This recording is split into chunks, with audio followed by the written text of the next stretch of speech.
What's going on, guys? Welcome back to the channel. We finally have our first city update video in the new space, and it all starts right now. All right, guys, welcome back. So as mentioned, we have our first city update video in the brand new space, and I am so excited to show you guys what all we have planned and what we've accomplished so far. Now, I got sick during the last video that we shot, and I actually announced it in the video that I was starting to feel sick.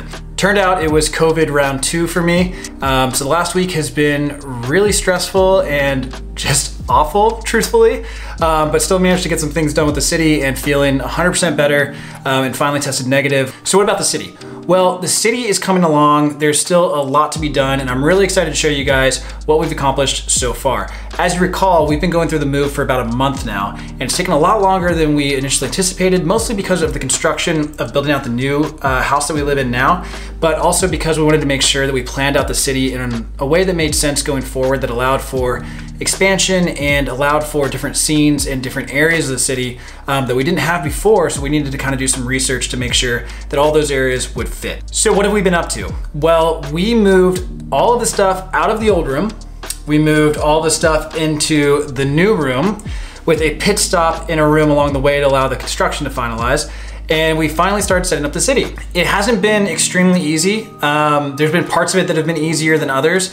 For example, the skyscrapers held up really well. For whatever reason, we didn't have a single break with any of the skyscrapers. They all did phenomenal during the transportation, even in the back of the U-Haul with Miss AFOL TV riding in the back to stabilize them. Everything made it through. No breaks whatsoever. I wish the same could be said for the city streets and the other elements. We did have some breaks there. Starting with the city streets, some of the areas made it and others did not. Some of the main streets in the front, there was some breakage, but for the most part, it seemed to be the edges of the street where they were attached to buildings or other parts of the city. And when we ripped them out, it just completely decimated them. We managed to take a lot of the trees off without too much damage, but some of those also got damaged in the move. And then other parts of the city just didn't really do so great during all the travels, to be quite honest with you.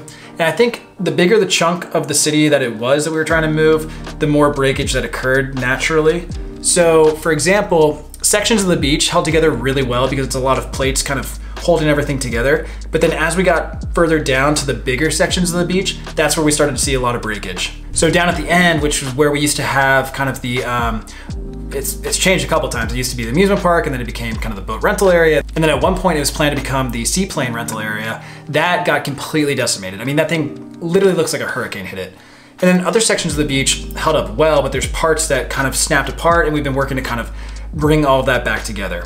And the roads follow a similar story. For the road sections that were really packed in tight and had a lot of detail, seemed to hold together pretty well, minus the trees and some of the other details. But the parts of the roads that were just basic road, but in a big section, those all just completely got decimated. It's kind of bittersweet in a way because for one, we're gonna have to rebuild all of that, which on one hand really sucks, but on the other hand, it's allowing us to retweak some of the streets that didn't really make sense in the past and rework our overall city grid and city layout. And with that, there's gonna be some changes in where all the buildings are set up. Right now, we've been setting up the buildings in a way that matches the city as it was in the previous room. And that is not how it's going to stay. We have already worked out in Adobe Illustrator exactly where each building's gonna go as far as right now. We'll see how it looks once we kind of start piecing everything together. But the plan is to make sure that the streets flow in a way that would make sense for a normal traffic pattern as if it was in real life. Another thing to note is that the city now has a huge extended back area, which we didn't have in the last room. It's actually one extra table length of width. So we're gonna have more depth to the city, and we're gonna have a ton of new area for downtown skyscrapers and just the downtown core in general. And over to the left, which is where in the past we had the airport, and then we also had kind of some tertiary stuff. That's all gonna be brand new area, which I think is gonna be more of a mid-rise and historic district. So we're probably gonna move the Buildmore Hotel over here, maybe the Skyloft, and probably build some similar style buildings, you know, that are 4 or 5 stories rather than the huge skyscrapers you see in the downtown core. So what about the area to the right, which is a brand new area? We have essentially doubled our space. So now we have a huge new area for building out all new scenes and terrain.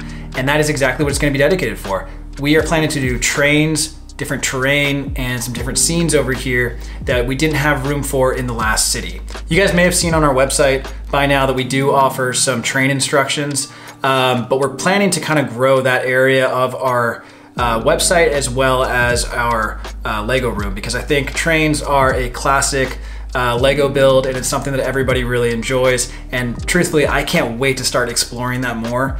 Behind that area of the room, there will be a walkway, and that's where we're planning to mount all of the Acro Mills drawers. I think it's gonna make for a really cool backdrop, not only when filming, but also just for the Lego room in general.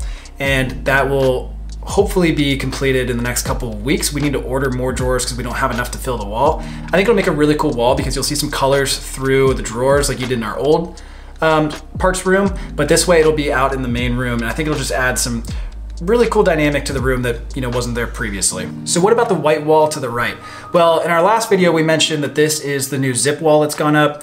We had a lot of people in the comments talk about concerns with it being in the garage and basically having exposure to the elements. And while I covered that in the last video, so if you haven't seen that, check it out. But basically, this ZipWall should protect us from most of the elements that the city would be exposed to. Fingers crossed, we will see. But it also allows us entry to and from our cars via a magnetic door. So it's a really cool feature, and it's adjustable in the future, because the problem is if we would have built a wall there, as the city grows and changes, we wouldn't have been able to move the wall. So having the ZipWall as a temporary option, I think makes a lot of sense. So there's a couple more areas of the garage to talk about. Specifically, what are we doing with the airport? Well, in our last video, we also mentioned that there's a pool table that is being unused and it has a cover. That's gonna be our airport. So we're gonna build the airport on top of the pool table, and it's gonna create basically a 4 foot by 8 foot build area to really build out a really cool airport using our modular airport system. And if you haven't seen the video on that, I'll link it up above, but we've touched on this extensively in the past. It is our airport system for basically building a full minifig modular airport that is customizable, and we're gonna hopefully have 4 or 5 gates and add some of our plane builds to make it extra special and really built out, and I am so excited for that as well. There's one last area to talk about, and that is the parts storage closet. Different from the parts wall that we have planned in the main room, but this will house all of our unopened sets, our bulk kind of spillover, and some of the larger pieces that we don't really want to fit in the drawers. So I don't exactly know what we're gonna be doing in here yet. We also need to install some lighting because it's just not the best. Right now we're using it for storage for all the stuff that was basically brought in from the move, but that's essentially what's planned for that room. Well guys, that gives you a pretty good idea of what we have planned for the room.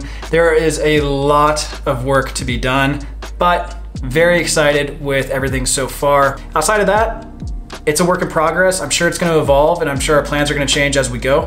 But as it stands right now, that is what we have planned, and I can't wait to show you guys the next update, whenever that may be, because I'm sure it'll be even further along. So for now, thanks for watching. Make sure you're subscribed so you can keep following along, and we'll see you next video.